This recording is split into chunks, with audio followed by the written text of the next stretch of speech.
Top 10 Evil Serial Killers. Richard Trenton Chase lived between May 23, 1950 and December 26, 1980. Was an American serial killer who killed 6 people in the span of a month in California. He earned the nickname the Vampire of Sacramento due to his drinking of his victims' blood and his cannibalism. He did this as part of a delusion that he needed to prevent Nazis from turning his blood into powder via poison they had planted beneath his soap dish. On December 29, 1977, Chase killed his first victim in a drive-by shooting, Ambrose Griffin, a 51-year-old engineer and father of 2. Chase's next victim was Teresa Wallin. 3 months pregnant, Teresa was surprised at her home by Chase, who shot her 3 times, killing her. He then had sex with the corpse and mutilated it, bathing in the dead woman's blood. On January 27, Chase committed his final murders. Entering the home of 38-year-old Evelyn Marath, he encountered her neighbor, Dawn Meredith, who he shot with the same .22 handgun. Stealing Meredith's wallet and car keys, he rampaged through the house, fatally shooting Evelyn Marath, her 6-year-old son Jason, and Marath's 22-month-old nephew, David. As with Teresa Wallin, Chase engaged in necrophilia and cannibalism with Marath's corpse. Chase returned to his home, where he drank David's blood and ate several of the infant's internal organs before disposing of the body at a nearby church. A witness saw him leaving the scene where he left perfect fingerprints and shoe prints, leading to his arrest. On May 8, Chase was found guilty of 6 counts of first-degree murder and was sentenced to die in the gas chamber. Waiting to die, Chase became a feared presence in prison. The other inmates, including several gang members, aware of the graphic and bizarre nature of his crimes, feared him, and according to prison officials, they often tried to convince Chase to commit suicide. On December 26, 1980, a guard doing cell checks found Chase lying awkwardly on his bed, not breathing. An autopsy determined that he committed suicide with an overdose of prison doctor-prescribed antidepressants that he had been saving up over the last few weeks.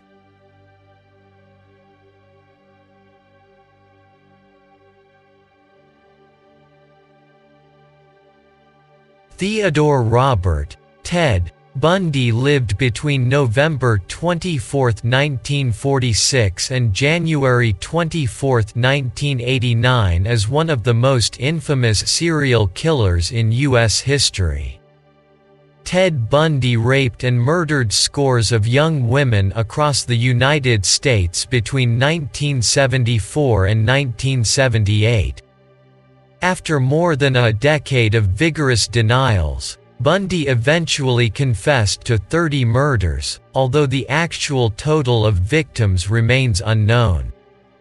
Typically, Bundy would rape then murder his victims by bludgeoning, and sometimes by strangulation. He also engaged in necrophilia.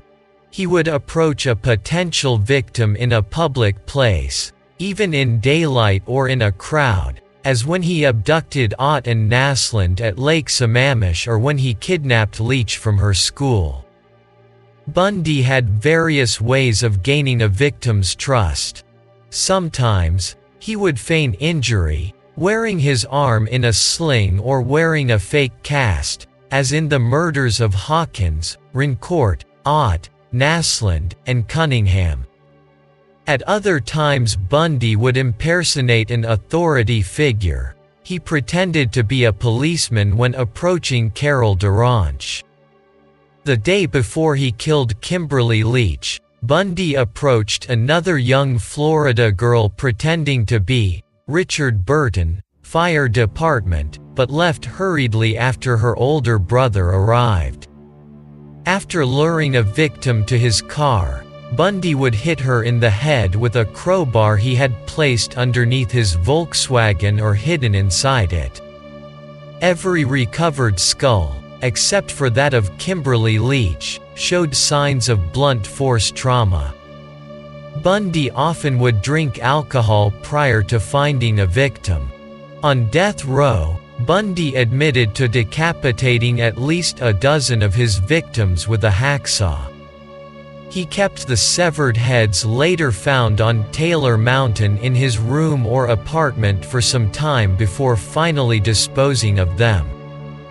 Bundy also confessed to visiting his victims' bodies over and over again at the Taylor Mountain body dump site. He stated that he would lie with them for hours, applying makeup to their corpses and having sex with their decomposing bodies until putrefaction forced him to abandon the remains. Despite having 5 court-appointed lawyers, he insisted on acting as his own attorney and even cross-examined witnesses, including the police officer who had discovered Margaret Bowman's body. The judge, when passing sentence, said, "It is ordered that you be put to death by a current of electricity, that current be passed through your body until you are dead. Take care of yourself, young man. I say that to you sincerely, take care of yourself, please." It is an utter tragedy for this court to see such a total waste of humanity as I've experienced in this courtroom. You're an intelligent young man. You'd have made a good lawyer, and I would have loved to have you practice in front of me, but you went another way, partner. Take care of yourself. I don't feel any animosity toward you. I want you to know that. Once again, take care of yourself. Bundy was executed in the electric chair at 7:06 a.m. local time on January 24, 1989.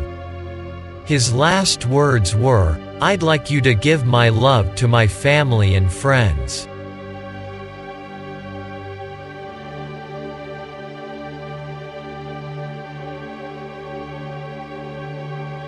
Joachim Kroll was a German serial killer and cannibal. He was known as the Ruhr Cannibal, and the Duisburg Man-Eater, Duisburger Menschenfresser. He was convicted of 8 murders but confessed to a total of 13. On July 3, 1976, Kroll was arrested for kidnapping and killing a 4-year-old girl named Marion Ketter.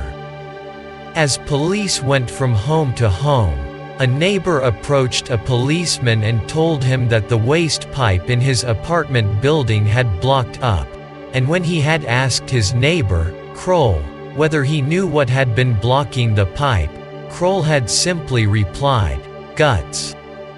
Upon this report, the police went up to Kroll's apartment and found the body of the Ketter girl cut up. Some parts were in the fridge, a hand was cooking in a pan of boiling water, and the intestines were found stuck in the waste pipe. Kroll said that he often sliced portions of flesh from his victims to cook and eat them, claiming that he did this to save on his grocery bills. In custody, he believed that he was going to get a simple operation to cure him of his homicidal urges and would then be released from prison. Instead, he was charged with 8 murders and 1 attempted murder. In April 1982, after a 151-day trial, he was convicted on all counts and was given 9 life sentences. He died of a heart attack in 1991 in the prison of Rheinbach, near Bonn.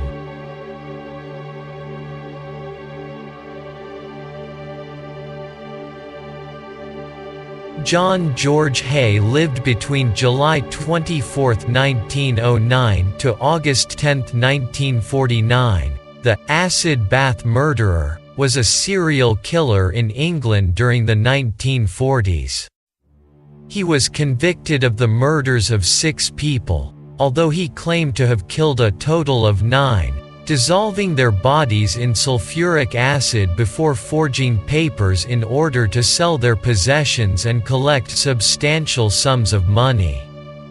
He acted under the mistaken belief that police needed a body before they could bring a charge of murder. As a consequence, he was convicted through forensic evidence and executed on August 10, 1949. After hiring rooms in Gloucester Road, London, he bumped into an old wealthy boss, William McSwan, in the Goat pub in Kensington. McSwan introduced Hay to his parents, Donald and Amy, who mentioned that they had invested in property. On the 6th of September 1944, McSwan disappeared. Hay later said he hit him over the head after luring him into a basement at 79 Gloucester Road, London SW7. He then put McSwan's body into a 40-gallon drum and tipped sulfuric acid onto it. 2 days later he returned to find the body had become sludge, which he poured down a manhole. He told McSwan's parents their son had fled to Scotland to avoid being called up for military service. Hay then took over McSwan's, and when Don and Amy became curious about why their son had not returned after the war was coming to an end, he murdered them too. On July 2, 1945, he lured them to Gloucester Road and disposed of them. Detectives soon discovered Hay's record of theft and fraud and searched the workshop. Police not only found Hay's attaché case containing a dry cleaner's receipt for Mrs. Durand Deacon's coat, but also papers referring to the Hendersons and McSwans. Further investigation of the sludge at the workshop by the pathologist Keith Simpson revealed 3 human gallstones. It was reported that Hay, in the condemned cell at Wandsworth Prison, asked one of his jailers, Jack Morwood, whether it would be possible to have a trial run of his hanging so everything would run smoothly. It is likely his request went no further, or, if it did, the request was denied. Whatever the case, Hay was led to the gallows by Chief Executioner Albert Pierpoint on August 10, 1949.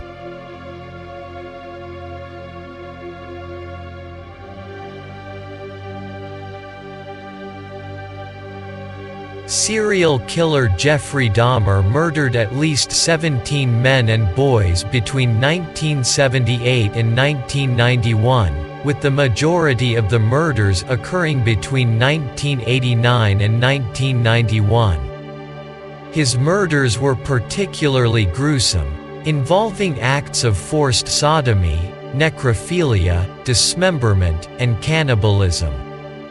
Dahmer committed his first murder when he was 18, killing Stephen Hicks, a 19-year-old hitchhiker. Dahmer invited Hicks to his house, and killed him because he didn't want him to leave. On September 25, 1988, he was arrested for sexually fondling a 13-year-old Laotian boy in Milwaukee, for which he served 10 months of a 1-year sentence in a work release camp. However, in 1988 there was not yet a law requiring offenders to register when convicted of a sex crime against a minor. He convinced the judge that he needed therapy, and he was released with a 5-year probation on good behavior. Shortly thereafter, he began a string of murders that would end with his arrest in 1991. In the early morning hours of May 27, 1991, 14-year-old Milwaukee Laotian Canaric Synthesymphono, the younger brother of the boy Dahmer had molested, was discovered on the street, wandering nude. Reports of the boy's injuries varied. Dahmer told police that they had an argument while drinking, and that Synthesymphono was his 19-year-old lover. Against the teenager's protests, police turned him over to Dahmer. They had no suspicions, but reported smelling a strange scent. That scent was later found to be bodies in the back of his room. Later that night Dahmer killed and dismembered Synthesymphono, keeping his skull as a souvenir. By the summer of 1991, Dahmer was murdering approximately one person each week. On July 22, 1991, Dahmer lured another man, Tracy Edwards, into his home. According to the would-be victim, Dahmer struggled with Edwards in order to handcuff him. Edwards escaped and alerted a police car, with the handcuffs still hanging from one hand. Edwards led police back to Dahmer's apartment. The story of Dahmer's arrest and the gruesome inventory in his apartment quickly gained notoriety. Several corpses were stored in acid-filled vats, severed heads were found in his refrigerator, and implements for the construction of an altar of candles and human skulls were found in his closet. Accusations soon surfaced that Dahmer had practiced necrophilia, cannibalism, and possibly a form of trepanation in order to create so-called zombies. The court found Dahmer guilty on 15 counts of murder and sentenced him to 15 life terms, totaling 937 years in prison. At his sentencing hearing, Dahmer expressed remorse for his actions, also saying that he wished for his own death. On November 28, 1994, Dahmer and another inmate named Jesse Anderson were beaten to death by fellow inmate Christopher Scarver while on work detail in the prison gym. Dahmer died from severe head trauma in the ambulance en route to the hospital.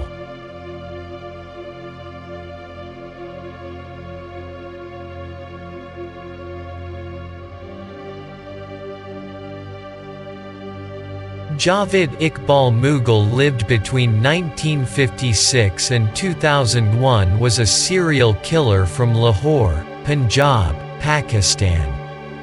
He claimed he killed 100 boys during an 18-month period.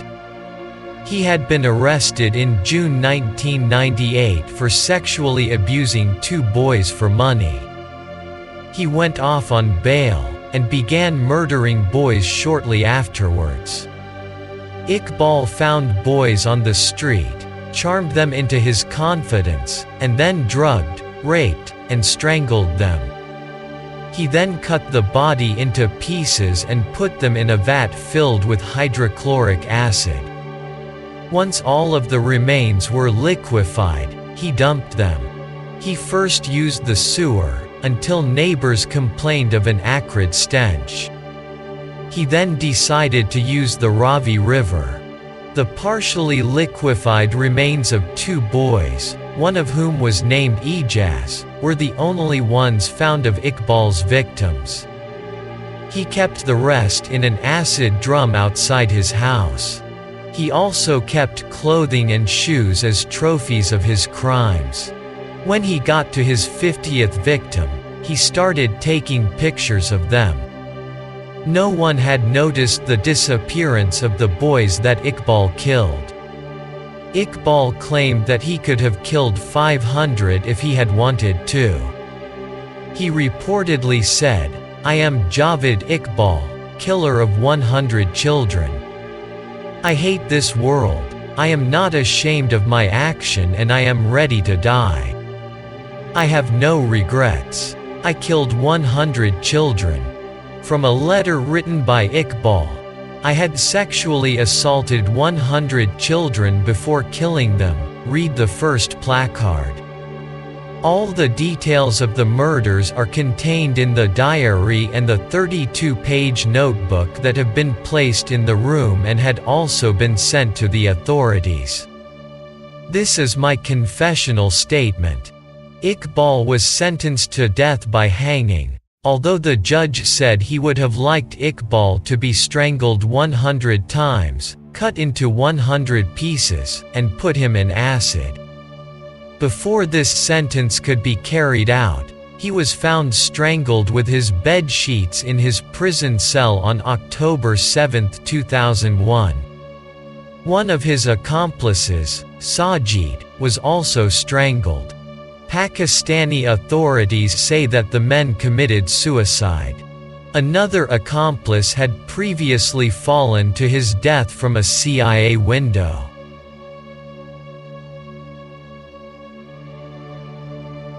Dennis Rader is an American serial killer who murdered at least 10 people in Sedgwick County in and around Wichita, Kansas, between 1974 and 1991. He was known as the BTK Killer or the BTK Strangler, which stands for Bind, Torture and Kill, an apt description of his modus operandi. Letters were written soon after the killings to police and to local news outlets, boasting of the crimes and knowledge of details. After a long hiatus, these letters resumed in 2004, leading to his arrest in 2005 and subsequent conviction. Using personal jargon for his killing equipment, Rader casually described his victims as his projects, and at one point likened his murders to euthanizing animals by saying he put them down. Rader created what he called a hit kit, a briefcase or bowling bag containing the items he would use during murders: guns, tape, rope and handcuffs. He also packed what he called hit clothes that he would wear for the crimes and then dispose of. Rader bound, tortured, and killed his victims. Rader would strangle his victims until they lost consciousness, then let them revive, then strangle them again. He would repeat the pattern over and over again, forcing them to experience near death, becoming sexually aroused at the sight of their struggles. Finally, Rader would strangle them to death and masturbate to ejaculation into an article of their clothing, usually underwear. Rader was particularly known for sending taunting letters to police and newspapers. There were several communications from BTK during 1974 to 1979. The first was a letter that had been stashed in an engineering book in the Wichita Public Library in October 1974 that described in detail the killing of the Otero family in January of that year.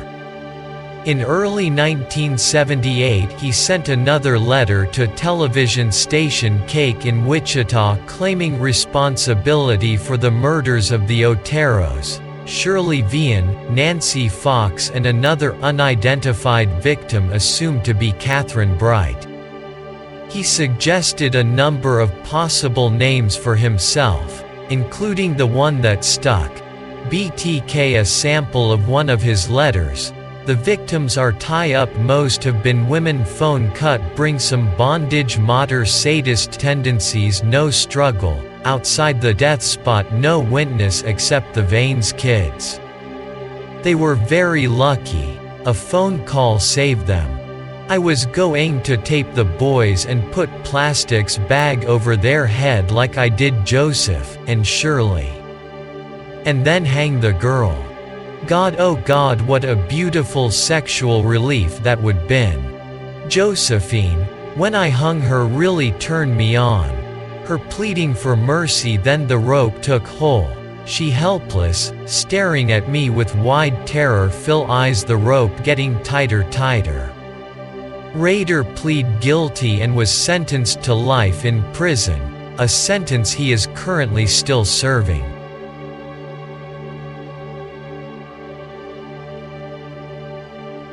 Andrei Chikatilo was a Ukrainian serial killer, nicknamed the Butcher of Rostov and the Red Ripper. He was convicted of the murder of 53 women and children between 1978 and 1990. In 1978, Chikatilo moved to Shakhty, a small coal mining town near Rostov, where he committed his first documented murder. On December 22, he lured a 9-year-old girl to an old house which he bought in secret from his family and attempted to rape her. When the girl struggled, he stabbed her to death. He ejaculated in the process of knifing the child, and from then on he was only able to achieve sexual arousal and orgasm through stabbing and slashing women and children to death. Despite evidence linking Chikatilo to the girl's death, a young man, Alexander Kravchenko, was arrested and later tried and executed for the crime. He established a pattern of approaching runaways and young vagrants at bus or railway stations and enticing them to leave. A quick trip into a nearby forest was the scene for the victim's death. In 1983, he did not kill until June, but then he murdered 4 victims before September. The victims were all women and children.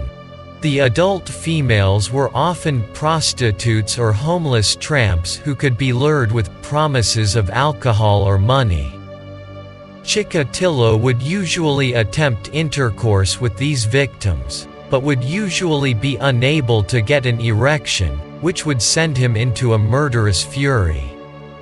The child victims were of both sexes, and Chikatilo would lure them away with his friendly, talkative manner by promising them toys or candy.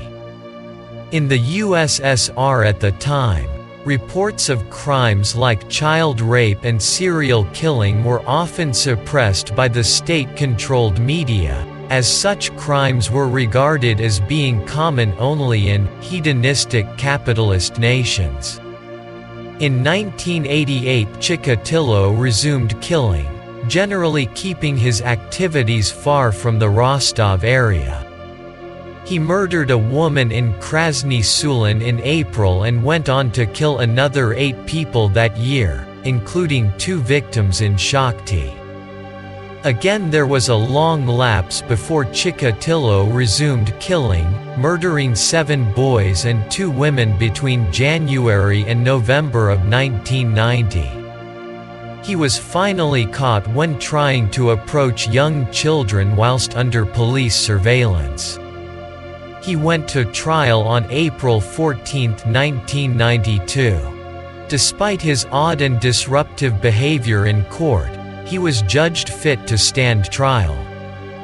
During the trial, he was famously kept in a cage in the center of the courtroom. It was constructed for his own protection from the relatives of the deceased. The trial had a very disturbing atmosphere. The relatives kept shouting threats and insults to Chikatilo, demanding the authorities to release him so that they could execute him on their own. He was found guilty of 52 of the 53 murders and sentenced to death for each offense. The serial killer was executed by firing squad shot in the back of the head on February 14, 1994, after Russian President Boris Yeltsin refused a last-ditch appeal by Chikatilo for clemency.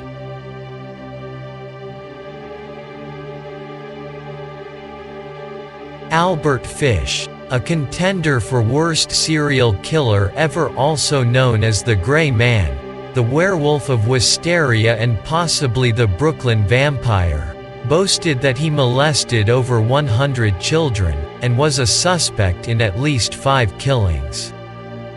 Fish confessed to 3 murders that police were able to trace to a known homicide, and confessed to stabbing at least 2 other people. He was put on trial for the murder of Grace Budd, and was convicted and executed. Fish was visited in prison by the mother of his victim Billy Gaffney to get more details about the death of her son. Fish said, "I cut one of my belts in half, slit these halves in 6 strips about 8 inches long. I whipped his bare behind till the blood ran from his legs. I cut off his ears, nose, slit his mouth from ear to ear. Gouged out his eyes. He was dead then. I stuck the knife in his belly and held my mouth to his body and drank his blood. I picked up 4 old potato sacks and gathered a pile of stones. Then I cut him up. I had a grip with me. I put his nose, ears and a few slices of his belly in the grip.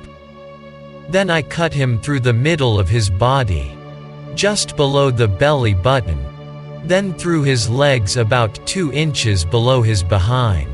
I put this in my grip with a lot of paper. I cut off the head, feet, arms, hands and the legs below the knee."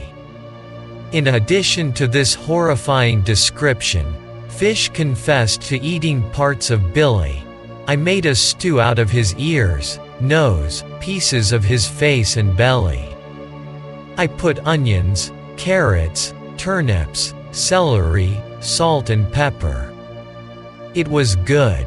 Then I split the cheeks of his behind open, cut off his monkey and pee-wees and washed them first. I put strips of bacon on each cheek of his behind and put them in the oven.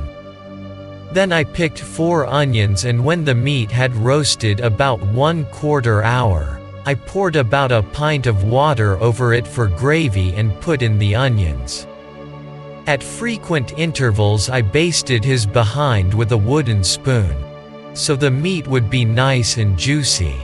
In about 2 hours, it was nice and brown, cooked through. I never ate any roast turkey that tasted half as good as his sweet fat little behind did." At his trial, several psychiatrists testified about Fish's sexual fetishes, including coprophilia, urophilia, pedophilia and masochism. X-rays of Fish's pelvis show needles which he inserted into his skin for sexual pleasure. Gilles de Rais, a French nobleman, is considered to be the precursor to the modern serial killer. Before he began his killing spree, he rode as a military captain in the army led by Saint Joan of Arc, though it is unlikely that she knew him. He was accused and ultimately convicted of torturing, raping and murdering dozens, if not hundreds, of young children, mainly boys. According to surviving accounts, Rais lured children, mainly young boys who were blonde-haired and blue-eyed, as he had been as a child, to his residences, and raped, tortured and mutilated them, often ejaculating, perhaps via masturbation, over the dying victim. He and his accomplices would then set up the severed heads of the children in order to judge which was the most fair. The precise number of Rais's victims is not known, as most of the bodies were burned or buried. The number of murders is generally placed between 80 and 200, a few have conjectured numbers upwards of 600. The victims ranged in age from 6 to 18 and included both sexes. Although Rais preferred boys, he would make do with young girls if circumstances required. At the transcript of the serial killer's trial, one of Gilles' servants, Henriette, an accomplice to his crimes, described the actions of his master, which were essentially, Henriette soon began to collect children for his master, and was present whilst he massacred them. They were murdered invariably in one room at Machekol. The marshal used to bathe in their blood. He was fond of making Giles Drusilla, Pontu, or Henriette torture them, and he experienced intense pleasure in seeing them in their agonies. But his great passion was to welter in their blood. His servants would stab a child in the jugular vein, and let the blood squirt over him. The room was often steeped in blood. When the horrible deed was done, and the child was dead, the marshal would be filled with grief for what he had done, and would toss weeping and praying on a bed, or recite fervent prayers and litanies on his knees, whilst his servants washed the floor, and burned in the huge fireplace the bodies of the murdered children. With the bodies were burned the clothes and everything that had belonged to the little victims. An insupportable odor filled the room, but the Maréchal du Retz inhaled it with delight.